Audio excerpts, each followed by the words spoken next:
to fully embrace our future. Let me put it in these terms. We at our best are the party of the little guy.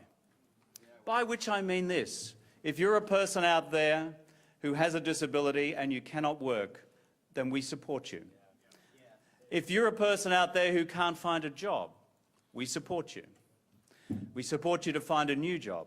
If you're a person out there in work, we support you having decent work with decent pay and decent conditions. And if you're a little person out there, a young person, someone starting out, the little guy, who decides to branch out and form their own small business and turn it into a medium business and a big business, we're for you as well. We are the party of the little guy. Because it's from the little guys, the forgotten people of Australia, sometimes, that our nation's strength is built for the future. So, friends, you won't hear my voice in public affairs of the nation for some time. That is as it should be. So to you, the Australian people, I thank you, one and all, for this opportunity to serve as your 26th Prime Minister of this nation, Australia, one of the greatest countries in the world. I thank you all.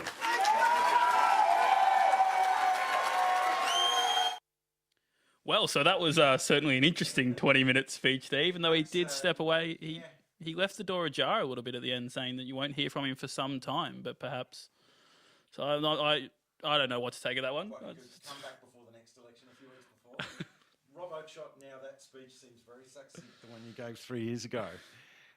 What did you guys make of it? Eric, Liam? I think that is the most Kevin Rudd non-concession, non-retirement speech you could hope for. It was completely lacking in self-awareness. I mean, it sounded like it had been a really good day for Labor for the first half. Not even that, but just the criticisms that have been laid at him and his speech making and his self-indulgence and his self-importance for so long.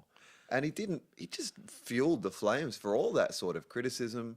He didn't address Julia Gillard, which is unforgivable in my opinion. Yeah. Someone who... Considering everyone that he did address, and he took 10 minutes to thank his staffers and the makeup artist and everyone else. But in a speech that he says Labor needs to move beyond factional issues and, introduce an era of clean political, issues, to then, ignore the person who's been the Prime Minister for the longest part of this term is disgraceful, I think. Yeah, not wanting to sound too blunt, but if there was one speech that sums up exactly why a political leader failed and why they were abysmally beaten and have gone from being one of the most popular people 6 years ago to being battered now, it's that. That was the most self-indulgent, and the shallowness speech too, if I can just jump in on this, because it's been driving me mad for years and I've never had the chance to whinge about it publicly, but the parochialism of Rudd, and not just carrying on about Queensland, which, fair enough, he's from Queensland, but the way that he just invokes, someone's a sand groper, someone's this, someone's that. Elbows a South Sydney supporter.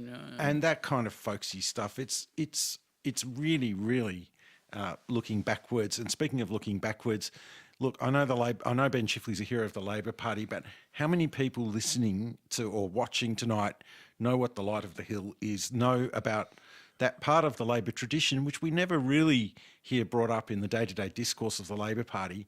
And how does that square up with the fact that Labor now is simply not the same kind of party that it was back in, what people still like to think of being the glory days? And you mentioned that, but then that was contradicted by later in your speech when he's saying we need a new way and we need a new era, we need to move beyond what we've done in the past. And then you're harking back to the glory days, you called it. So I just got to ask you this, Liam, straight, because I'm hedging now as well. But did you write that speech for Kevin Rudd as your opinion assignment too? I did not. Which is due in 2 weeks, because I would have failed you on that, Liam. So don't own up to it. Good thing I didn't write that speech then. Yeah, it's just I really can't get over how just unaware he is of what people are going to say about this speech. To preach unity when he has been the most divisive character in politics. It's unbelievable. I can't. And then really to not say, all right, I'm done. I'm not going to say anything ever. To say, well, you're not going to hear from me in public life for some time, and not announce that he's going to retire. I mean, this is the end of his political career, surely. Yeah. To not just say, oh, I'm going to draw a line under it, and I'm going to take a position somewhere else. He says he wants to help the Labor Party, but he doesn't help them. He says he wants unity, but he doesn't work for unity. And you mentioned that just another, just keeping an eye on some Twitter things at the moment. You mentioned that Kevin Rudd didn't mention Gillard already. A few minutes ago, Julia Gillard tweeted, tough night for Labor, but a spirited fight by Kevin, Albo, George, and the whole team. My thoughts are with you all. So much more magnanimous and just better, I think, in defeat. Which leads me to the sort of, we've heard so little from Gillard in the last few weeks, but I think when we look back at 2013 and we look back at this whole era in Australian politics, Gillard, in a way, is fortunate to have been spared the humiliation of a defeat like this tonight if she had stayed while still being white-handed by Rudd. And, in fact, her legacy is only going to burn a bit brighter as time goes on. And I think that the fact that she did not white-hand Rudd, she actually, for all the issues people had with her style as a Prime Minister, she actually, she did actually get a whole lot of legislation through. She worked with minorities in the party, in the Parliament, and we can see from tonight that we're always going to have independents and non-mainstream party candidates as they're part of the big family of Australian politics now. So people are going to look back at the ways that she conducted herself as a Prime Minister and the grace with which she actually departed the political scene, and her legacy will be much, much better than Rudd's, I think. Now, just in case anyone was wondering who the third voice was, we did announce him earlier, but Laurie Zion is our senior professor here at La Trobe Journalism. It is 4 past 10. Unfortunately, read that one backwards, but we made it 3 hours with one of those, so we did well. Already, apparently, we're in a time warp after Kevin's speech. Oh god, I don't want to hear that again. But already, apparently, there is some "It's Tony time" signs going up around the Sydney Exhibition Centre or whatever he is. So maybe he isn't too far away either. Yeah, and it will be interesting to compare his speech and someone who hasn't really been a great speaker. He's been in most things Tony Abbott does. He's been quite a blunt speaker. He's been very direct. He's been on point.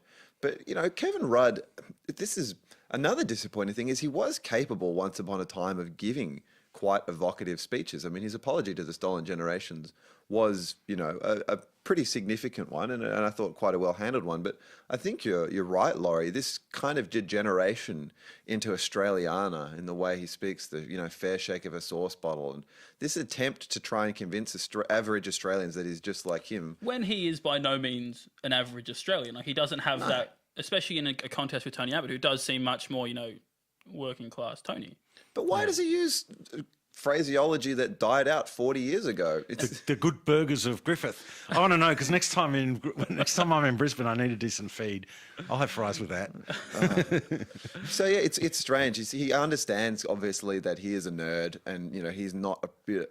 But if he understands the nerd, why does he try to do the colloquial, everyman thing? If you're the nerd, own it, man. Yeah.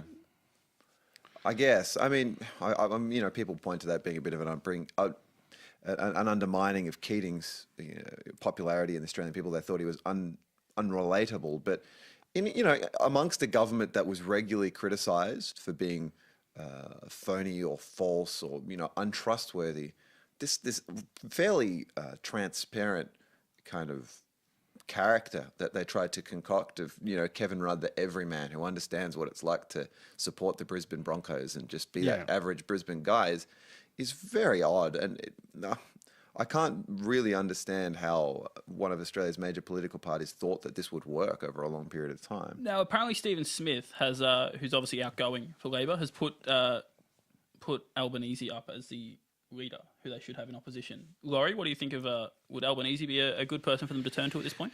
A few weeks ago I would have said no, but I think at the moment that he is the least tainted of all the leadership team in Labor when it comes to, the swapping of leaders. And he's been leader of the House. He's actually done really well, I think, as leader of the House. I've even heard on one occasion Christopher Pyne speak well of him, and when he was asked who he admires in the Labor Party, he said, well, he's not friends with any of them, but he admires Albo. And I think that he's actually, in his public appearances in the last few weeks, although he's got a little bit of the Rudd sort of folksiness, it seems a lot more natural with Albo. And I think that he's, at the moment, a preferable option for Labor over Shorten.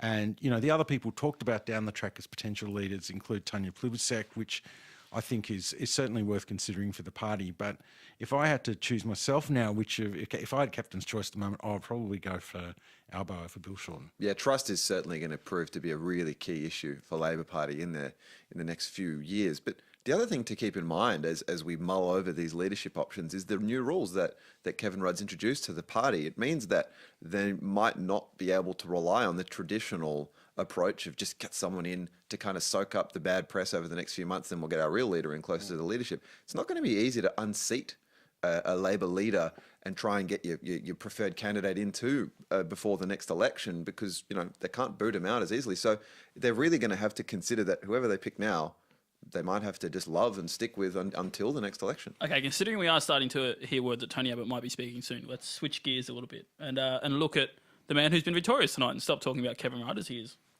assumingly a thing of the past, hopefully. He'd love us to talk about him, but He would. I think he spoke about himself for long enough that we can give him a bit of a breather. But, Laurie, similar to what we asked you about Rudd's speech, but what would you be looking for Abbott to say in his, kind of initial remarks and things? What would be the theme of his speech, if you had to pick one?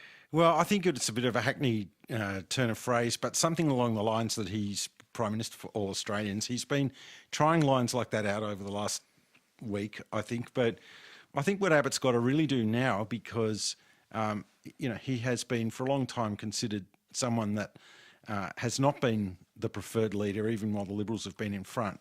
He's actually got to stand up and say that he's there for the whole country. And in a way, I think he's also got to be able to convert the discipline that he's had in opposition into, a more conciliatory figure who's not Dr. No, who doesn't just say, look, every time he's asked a question, and who, in a way, is able to deal with the complexities of being a Prime Minister that go outside of the normal boundaries of party politics. Australia's, position on Syria, I actually think Julie Bishop will be a pretty good foreign minister. I think she knows her stuff. But I think the thing with Tony Abbott is he's got to start being fluent across all these different areas that perhaps haven't come to the fore as part of his role of opposition attack dog and someone who's really been very focused on trying to win an election. No, we spoke to Barry Cassidy about it earlier, but do you think it is safe to say that he has been probably one of the best opposition leaders we've seen? I think he's been really impressive because I think, and I think what Barry Cassidy has said about him being unrecognisable now compared to a few years ago is true. I noticed in The Australian this morning that they were doing a lot of cut and paste quotes of all these people who thought, these journalists who said in 2009 that Abbott was unelectable. But in fairness to those journalists, I think at the time that seemed to be the case. What's really happened, and what I think is perhaps the most surprising thing about Abbott over the last few years, is that he actually has changed a lot. I can't help that terrible image in my mind of the 36 hours of non-stop manic activity leading up to the 2010 election, which he, to be fair to Abbott, he nearly won. But we're seeing, today, yesterday, although my dog Moose didn't approve of it, that the last act of the campaign was a fairly subdued one, playing with Labrador puppies at the Guide Dog Centre in Melbourne. And that is in sharp contrast to bounding and jumping and staying up all night and doing things that naughty children would do. So he actually seems like a more mature figure and a more convincing figure in a lot of respects now than Kevin Rudd, as we've just heard. The challenge for Abbott really is to be able to become truly prime ministerial. Yeah, it is really going to be interesting to see. Sorry, we just have to cut away for Tony Abbott's speech, which is apparently about to start.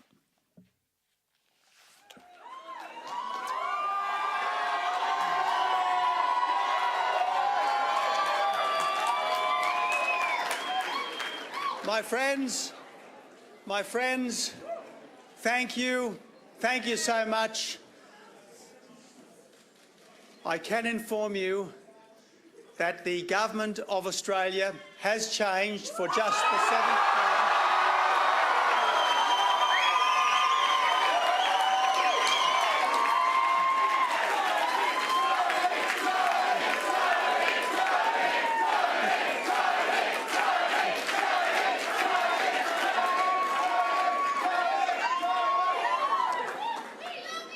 You obviously enjoyed hearing it, so let me say it again. The Government of Australia has changed.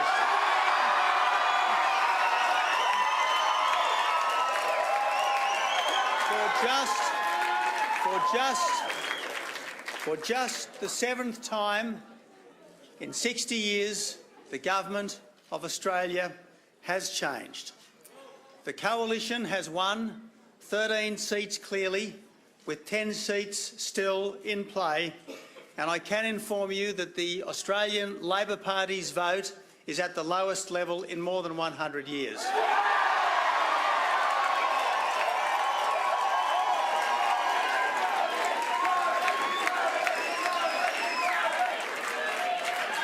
So tonight, for the last time in this campaign, it is my honour to address you, the people of Australia. Mr Rudd has conceded defeat. He has been the Prime Minister of this country, not once but twice, so I acknowledge his service to the people of our nation. I now look forward to forming a government that is competent, that is trustworthy, and which purposefully and steadfastly and methodically sets about delivering on our commitments to you, the Australian people.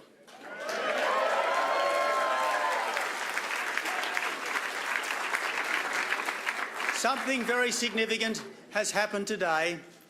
Today, the people of Australia have declared that the right to govern this country does not belong to Mr Rudd or to me or to his party or to ours, but it belongs to you, the people of Australia. It is the people of Australia who determine the government and the Prime Ministership of this country, and you will punish anyone who takes you for granted. And that's as it should be in a great democracy such as ours. So, my friends, in a week or so, the Governor-General will swear in a new government. A government that says what it means and means what it says. A government of no surprises and no excuses. A government that understands the limits of power as well as its potential. And a government that accepts that it will be judged more by its deeds than by its mere words.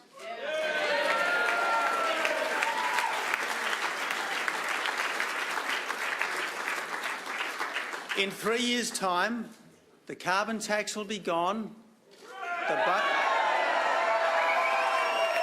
the boats will be stopped, the budget will be on track for a believable surplus, and the roads of the 21st century will finally be well underway. And from today, I declare that Australia is under new management and that Australia is once more open for business.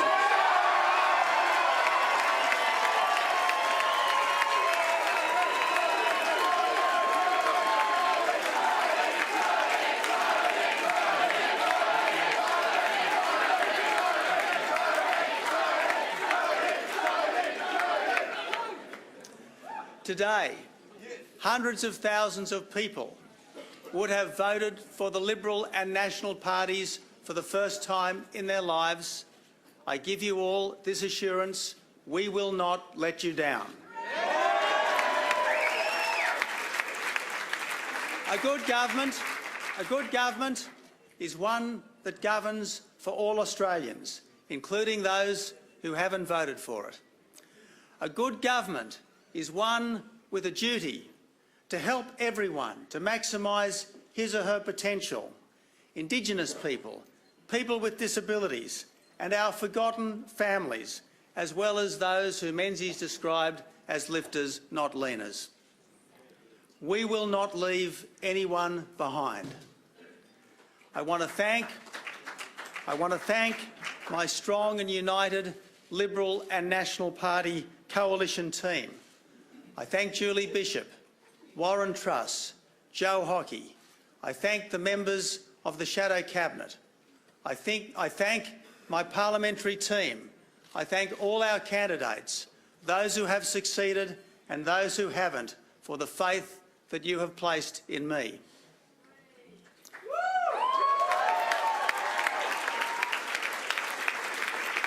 I thank the coalition premiers, all of them, who have stood shoulder to shoulder with their federal colleagues throughout this campaign.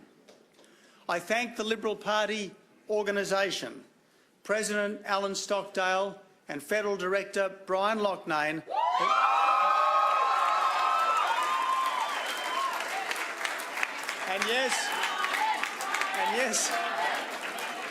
And yes, it's right that you should show such enthusiasm for Brian Loughnane because he has run our most professional campaign ever.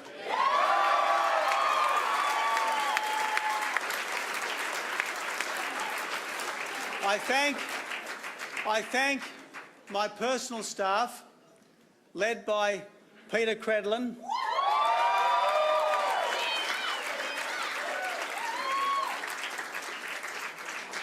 who is the smartest and the fiercest political warrior I have ever worked with. I thank my family, who have given me so much and supported me throughout a public life. I thank the people of Warringah for returning me. I thank the people of Warringah for returning me as their Member of Parliament for the 8th successive time. But most of all, I thank you, the people of Australia, who have just given me the greatest honour and the heaviest responsibility that any Member of Parliament can have.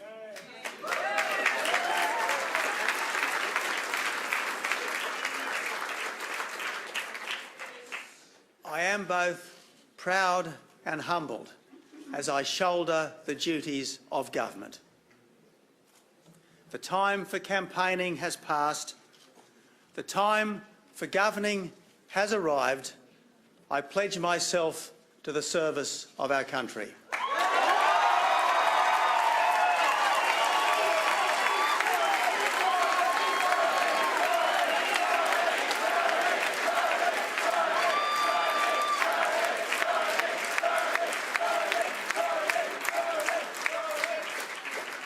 I have many friends in this audience. I say thank you to each one. We have been on a journey together, a long, long journey. May it continue, and may it help to bring better times to this great country of which we are all so very, very proud. Thank you so much. Thank you so much. Prime Minister Tony Abbott there. Oof. That's a very strange sentence coming out. Elect. But what's his first speech? What do you make of it, Eric? I thought that was indicative of the difference between the two guys through this entire campaign. Tony Abbott was energetic. He was on point. He was a lot shorter. You know, he had something to say and he said it with vigour and he got out of the way. Kevin Rudd waffled and was tired and didn't really know what he wanted to say or who he wanted to be and screwed his party in the process. So very, very typical. Yeah, I think Abbott just sounded more like he was talking and not. We have reached that stage at 10:21, and not just giving that sort of empty series of platitudes that Rudd did. So I think Abbott's pointing forward. Rudd's not. Well, we are still here live at La Trobe University, 10:22. What are some of the big challenges you think that we've spoke about the Senate? We're going to get to that a little bit in a minute, Eric. But Laurie, those clear messages that he's really harked about, and he even said it before, saying, stop the boats will be stopped, the economy will be on track, and the roads of the 21st century we built, and the tax will be scrapped, and all those sort of things. He has set a very clear measuring stick for himself. He has, but I suppose you don't have to be all that cynical to say, well, how's all this stuff actually going to happen, and what's going to happen when the messy detail of dealing with problems that aren't just slogans, that can't just be fixed by slogans, really kicks in. So, he's had a big victory tonight. He deserves to be a very happy man. And And on that respect, I say good luck to him. But really, what we've got to look at over the next weeks, months, and obviously years, is what is Abbott going to really be able to do to manage the economy? We don't know. We just do not know very much about his actual plans on that front. The stop the boats mantra is all very well, but how is he going to deal with the situation if refugees do start to come in again? And what kind of policies can actually, how much more severe can policies get before that race to the bottom becomes a lot uglier? So there actually has to be, I think, by the time everyone sobers up in a day or two on all sides of politics, the realisation that the problems that Australia has, while they're not as bad as problems that some other countries have in the rest of the world, there are actually some things that can't just be solved by slogans and catchphrases and electioneering. I do wonder whether he's made a similar mistake to Rudd in campaigning for the 2007 election, where he went very hard and left himself very little wiggle room on certain issues, the most notable one being climate change, the greatest moral issue of our times, which he then abandoned, much to his pain. Obviously, Abbott has guaranteed that he will scrap the tax, stop the boats, build the roads in 3 years' time. And he's also said quite a few times there will be no surprises and no excuses under a government I leave. So he's really not left himself any option other than... But he has been saying things like, I'd rather under-promise and over-deliver than the other way around. And I think the fact that he hasn't articulated as many promises in dollar terms as perhaps another leader might have, he probably has some wriggle room. And I think the fact that he's been elected in without making things all that clear means that he does actually have more space perhaps than Rudd did when he first came to power to be able to make things up as he goes along. And every Prime Minister needs to be able to do that. Every Prime Minister, when they come in, actually has to be able to realistically take stock, no matter what they've said in the campaign or whatever, and decide what are the values and priorities that need to be emphasised. Before we get into some day one sort of discussions, Eric, some news. Indi is at 50.8% counted. The swing is out to 8.3, 8.4. So they're getting ever closer to that magical 9%. Can you just put that in context? What does that mean? Because they obviously need a 9% swing for Sophie Mirabel. For Sophie Mirabel, the sitting Liberal member, is in trouble, but we're getting a real sort of pendulum going backwards and forwards there, because we should point out Indi is one of those rural seats with a few big towns in it, so the actual vote count is going to be quite volatile. Yeah, and small pockets of, similar philosophies will swing wildly one way or the other as they get included. And I think by the end of tonight, we'll still have these known unknowns because of the enormous number of postal votes. We're going to get to a certain point counting the seats that are close by the end of today, and then it will probably take a week for some of them to become really clear. Continuing her pretty fantastic night, Julia Gillard has another tweet. Congratulations to Mr. Abbott and Mr. Truss for leading their parties to victory. I wish them and their teams well. It's always an honour to serve. So... yeah, I can't speak highly enough. She's done well. Well, she's done well. The other tweet that she put out has been retweeted by every journalist I know around the country. Yeah. And I think that's an acknowledgement that there's something very gracious about Gillard that perhaps wasn't always obvious in the way that she dealt with, she was very tough at times in the way that she dealt with situations, but given the context of what's happened to her and what's happened to the Labor Party, I think that I'll just stand by what I said before. I think she's going to be the Labor politician who comes out well of this, who people will look back on and say she was the great Labor politician of this particular era. Day one challenges, Eric. What do you think the first thing Abbott has to do? Well, I think the biggest thing for any Australian politician who's elected in day one is to be restoring trust and interest and, energising Australians into re-engaging with politics, because we've seen, whether it's from the approval ratings or whether it's from the boom in minority parties, Australians are clearly turned off from the major parties right now. I think if he can deliver on the mandate and the stuff he's outlined, he could potentially do that. But I think for a start, he needs to at least convince people that they need to start taking an interest in politics again. And it's interesting you say that. He is one of the people that is responsible for this, drop off in the way it's thought and the way that people have, view politicians in the last few years. So now he has to be the man to try to build it up again. So it's an interesting change for him. Yeah. The other thing I think will be very, very interesting to watch with Tony is how he can keep his troops on side with what he's outlined. I mean, we've always heard, for such a long time about how he's a deeply conservative person, and people were very scared about that. But you actually look at what he's bringing to the table in something like the paid parental leave scheme, and it's not a particularly right-wing policy at all, and it really contradicts a lot of what you would traditionally consider to be the Liberal coalition economic mandate. So when things get a little bit wobbly, I think it'll be interesting to see how, obviously he's going to have issues negotiating things through the Senate, but keeping his own caucus on board with the slate of things he needs to achieve in the first 3 years will be interesting to watch. And also, the other side doesn't matter anymore. I mean, he's done a great job in the last 3 years of undermining the government and pointing himself out as the alternate government, as he's called himself. And now, with all due respect, the Labor Party doesn't mean anything when he talks. I mean, he has it for he has it for a bit of time. He has that window, but after a year, maybe 18 months, and all of a sudden it becomes okay. But what have you done for us lately, Tony? And you can't play that card anymore. I mean, what we don't know yet, and this goes back to this whole thing about being prime ministerial, we don't know what kind of Senate he's going to be dealing with. And we should also point out that even if the Liberal Party was to gain control of the Senate, that would not happen until next July, or the coalition get control of the Senate. I don't know if the figures that are coming in yet are really meaningful. We're seeing all sorts of wild predictions about who's going to get what, but I think we still need to keep in our heads that the Senate is uncertain at the moment, and this issue about whether he'll call a double dissolution, which I firmly believe he will not. I think what Abbott will need to do is deal with whoever's there in the Senate. It's interesting, his message in the last couple of days has been don't vote for minor parties, it's a waste of a vote.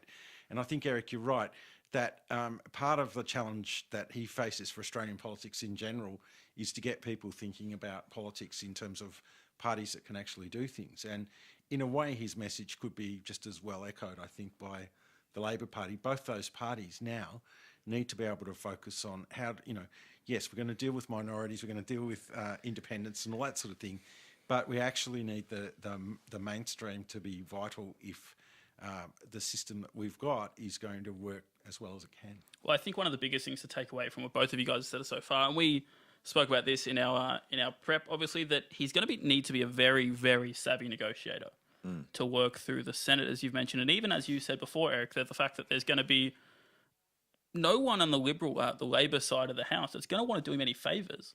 I know they don't particularly anyway, but there's not going to be any goodwill. So he's going to have to work really hard to get through that. Yeah, and I think, we've already mentioned the blowback from his, deeply negative and quite aggressive campaign as an opposition leader. Some of that also has to come from the crossbench here. You've already said, you pointed out that he's been campaigning quite vocally saying don't vote for the minority parties. He came out quite early and said he wouldn't form a minority coalition with any independents.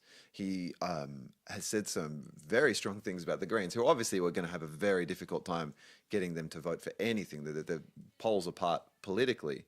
So he's not going to get any freebies from the coalition, from the crossbench, sorry. So to get somebody like a Nick Xenophon on board as or an independent... Andrew Wilkie. Yeah, or a Wilkie. He's going to have to give up his pound of flesh in terms of pork barrelling. There's going to be some good projects going to Tasmania and to South Australia. Well, we should say with Andrew Wilkie that he doesn't really need to deal with Andrew Wilkie because that's the lower house. The coalition got a clear majority there. Yeah. But with Nick Xenophon, who I figure from early indications is comfortably back in, we are going to still see the Senate being a very tricky area, and it will continue to be so, I think, in years to come, unless there's a big paradigm shift in our system, that we're simply going to have the Senate as potentially a kind of almost uncontrollable rabble of different random groups, and we've yet to see what all those minor party preference deals are going to end up with. But I've seen everything from Pauline Hanson might get into the Senate to Simon Sheikh from the Greens is going to possibly be in the lead in the ACT. All sorts of unpredictable things are going to happen. Okay, we're just going to take a quick break while we get our last guest and kind of get ourselves together after that speech. We'll be back in just a moment.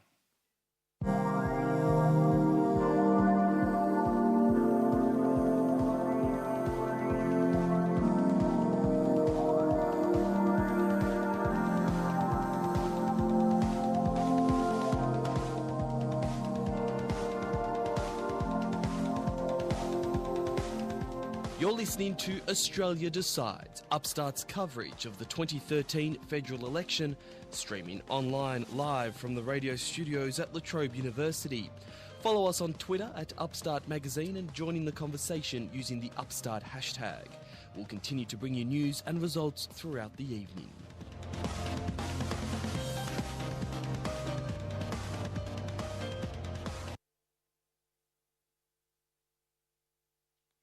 It is 27-11. We've almost we've pushed past the 3.5 hour mark, Eric. The ad run a little bit short there. We thought we'd have a bit more time than we did. We are joined by Erdem Koch, a professor here. We're not joined yet. We've been told. Now we just have to add a little bit more time. One of the initial differences when you look at Abbott is they did mention this a little bit earlier, and Barry Cassidy mentioned it, saying there is that 4.5 billion cut from foreign aid. Sorry, that's a pretty big difference from Rudd in an international focus standpoint. We've again discussed this a little bit earlier, where Rudd's been more Southeast Asia, new markets in some way, where Abbott does appear to be much more, US, Great Britain, a traditional approach. What do you make of that? I'm not really across all the details of where the foreign aid cuts. I mean, are they cuts, or is it just that they're not going to push increases through? They haven't really said. This is the problem with all their costings, is it depends who you ask and what time of day you'd ask them. But I think it isn't a surprise to say that Abbott will be more domestically focused than Kevin Rudd was. I think you summed it up well. He's just not. He will be probably engaged with America and England, our traditional allies. But I think the focus that Rudd provided on Southeast Asia over the last 6 years, and Gillard as well, obviously won't be there. So can we expect a more stately leader rather than jet-setting Kevin, as he's been called a little bit? I don't really understand why it's a criticism of Kevin Rudd that he spends so much time trying to engage with the international community.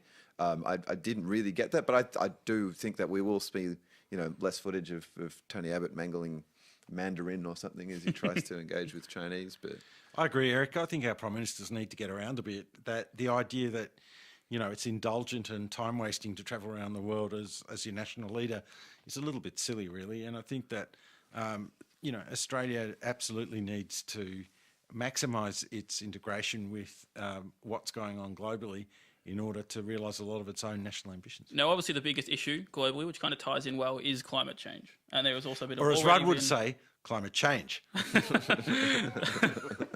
But so obviously there is a lot of talk. We heard from Ben Eltham earlier saying that climate change will go backwards under Abbott. Is this kind of election not fear mongering but rhetoric, or will this actually be the case, do you think, in the first term? I can't see any argument against Abbott not being particularly interested in tackling climate change. I mean, the concept of carbon sequestration, which lies at the heart of direct action, has been fairly roundly ridiculed as a comprehensive way of dealing with it by scientists. I mean, we're looking at there was a lot of people who put a lot of time into the plan that Rudd put together. Ross Garnaut, one of Australia's best economists, developed it. It's difficult to see why we should just throw it out the window because we are scared of it, but it's what's going to happen. Okay, we are ready now, I've been told, to be joined by Erdem Koch, Professor in Journalism at La Trobe. Erdem, you're down at ABC tonight. How's it been down there? Incredible. You spend a couple of hours at the ABC and you're promoted to professor. Fantastic. Well, I'm not really too sure on all the titles around this place, but... We'll mean it in the American sense, where it just means you live near a university. Have you finished your PhD yet? Should we start saying doctor, or...? No, it's still very much in the works, but it's obviously the least of my worries tonight. Well, the most predictable victory in a long time, certainly as much as I think most of our students would be aware of. I think you guys have done a fantastic job covering. I must admit I haven't been able to tune in much of the night, but I did a few times. But yes, Tony Abbott, Prime Minister-elect of Australia, and Kevin Rudd gone for good, perhaps, under his pledge not to recontest the Labor leadership. So, of course, yeah, but he said he'll be out of public life for a while, but that does leave the door strangely open, though. Well, Kevin Rudd's a while could be 48 hours, the workaholic man that he is. So Bob Hawke said it on Sky News just a couple of, actually after his concession speech, so I was at about an hour ago or so. He said he's made the right decision. It was sad that he didn't acknowledge Julia Gillard, but he's made the right decision to not recontest the leadership. Now, Tony Burke's also ruled out contesting the leadership, so it leaves it open to, I suppose, a couple of people. But if you have a look at the loss by the Labor Party, it does seem like they're out for about 6 years. It hasn't been as bad as a lot of people have predicted, but, history dictates that Australians elect governments on two-term basis and not one. And so I don't see how, anyone, sort of the high flyers, like your Bowens of the world or potential Shortens or Plibersecs, those kind of people will be putting their hand up anytime soon. I think it's usually safer to wait around and just suss out what's going to happen over the next term. Look, we've been spending quite a bit of time debating the nitty-gritty of what's just happened, Erdem. But you yourself, I mean, we are obviously the magazine for emerging journalists here at Upstart, and you've been living the dream of an emerging journalist tonight, being inside the ABC on election night. It's all right. He doesn't grade your assignments anymore. What's it been like? I mean, paint the picture of being near Anthony Green as he gets all excited and Look, unfortunately, I'm not near Anthony Green because they're broadcasting out of Sydney. Oh, they're in so Sydney. we're in a very quiet Melbourne studio. Look, it's been, as any other newsroom would be, I suppose. It was pretty hectic until Rudd came on. Everyone just cutting up packages. I'm working with the TV guys, so it's, a lot of cutting up stuff and sending stuff over and basically not moving for about 5 hours. Luckily enough, there was enough sort of coffee and wine around the place to keep us going. But basically, yeah, it was as one would expect. And then Rudd came on and all the journalists sort of gathered in the newsroom and had a bit of a look around, and even the cleaners came along, which was fantastic.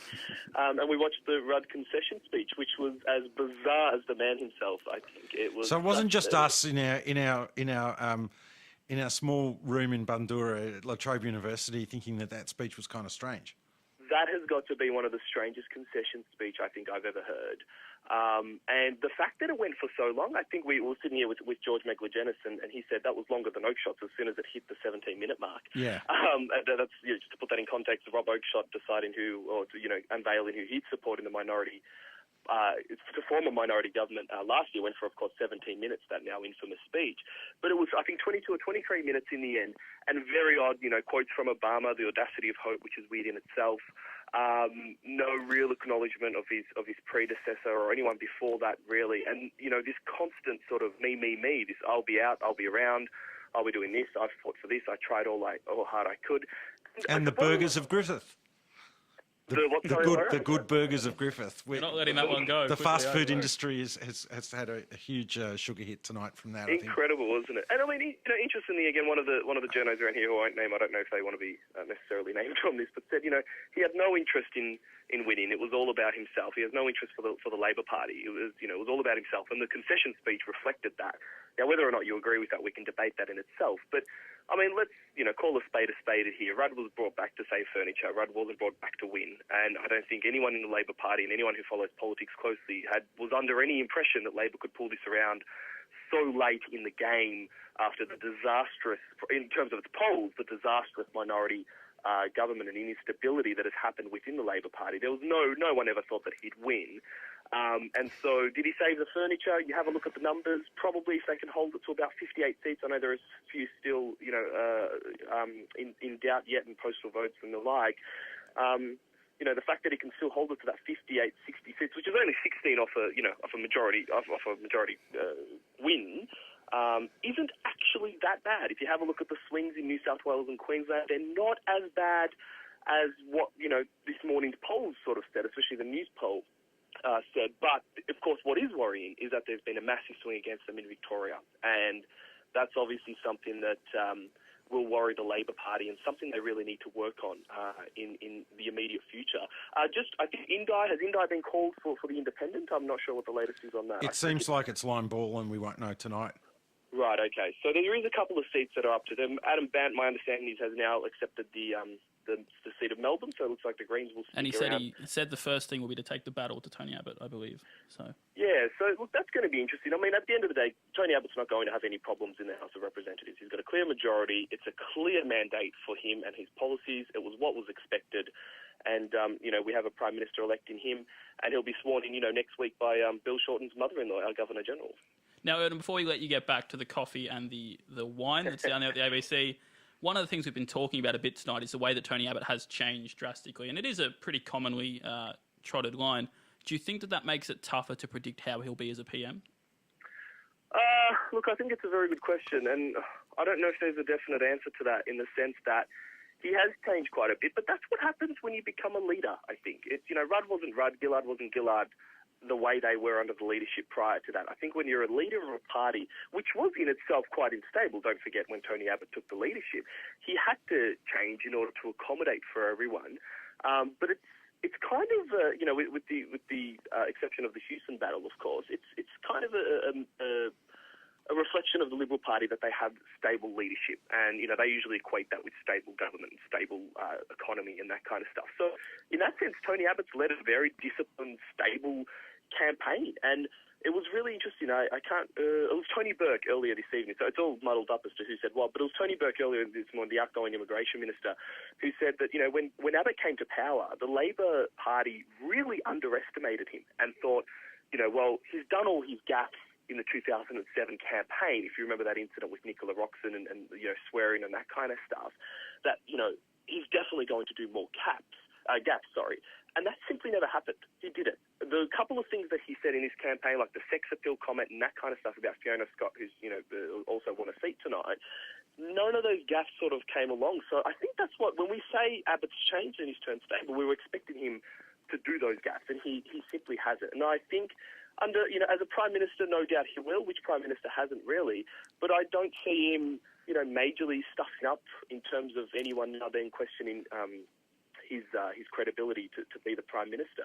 But having said that, 6 years is a very long time, assuming, of course, he gets re-elected in 2016. Erdem, can I just cut in here? Because sure. I think that all of us are trying to break the Rudd record tonight before we go to bed. But I want to just jump in with a question for you, which is, are you a motoring enthusiast? Am I a motoring enthusiast? No. Yeah, because it looks like in Victoria, and this is just going off the ABC Senate results so far, that the Australian Motoring Enthusiasts Party have got a seat in the Senate, Ricky Muir. So, oh my gosh. Well, I know you guys spoke about it earlier, but the Senate's going to be the major talking point, and I think I'm going to start watching the Senate question time rather than the House of Reps question time. But I'll leave you guys to it. I do need to run back. Thank you so much for having me on, and congrats on a fantastic broadcast tonight, and all the best for the rest. And go to bed at some point. And we're seeing you on TV tomorrow morning on Insiders? Yes, I'll be hosting it. So I think Barry's great. about the. I think Barry's Well, you about swap the with Collingwood Barry. Rock. Great. Okay. Well, it's an interesting arrangement, but yeah. I'm just pointing that out again, just because Abbott decided to repeat everything, I will as well. Kevin Rudd's not the only person who lost tonight, so commiserations to Liam. I have no idea what he's talking about at the moment. I think he's crying in the corner somewhere, so I'll be sure to take over in the morning. Thanks, Erdem. Thanks, guys. Have a Go good night. Tigers. So that was Erdem Koch, not professor at La Trobe University in journalism. Well, I'm actually not a professor. I'm an associate I'm professor. getting all these professors wrong. But, yeah. It's gone. I'm not going to correct you, so that's fine. So where does this leave us tonight? Because the Senate is starting to look like a whole new chapter of intrigue, but I guess that we've all got lives to lead and places to go after this. Laurie, I think we're out of here. I think we're done. Well, my 7 years at La Trobe, this is the latest I've ever been here at night. It's kind of scary. I'd jump on the piano now if there was anyone left to listen. But guys, you've done a great job. Eric, Liam, thanks so much for making this the most fun I've had an election night for at least 3 years. Thanks, Larry. Thanks. He follows state elections very closely. Very closely, and any other election you can. Eric, any wise, kind words you'd like to tell us? I don't think there are kind words for tonight. I don't know. There was doom and gloom in the anticipation. We've already spoken a lot about how people were really disenfranchised with politics heading into this election, and I do genuinely hope that Tony Abbott and the Liberal Party do manage to restore a bit of respect and a bit of stability and a bit of interest in the Australian politics. Although it does look like the Senate will represent something akin to American politics with the amount of pork barreling that's going to happen with all these marginal independents that are getting in. There is still much to be played out over the next week to 10 days probably, and however long it'll take to get to the Senate. But will be interesting to follow.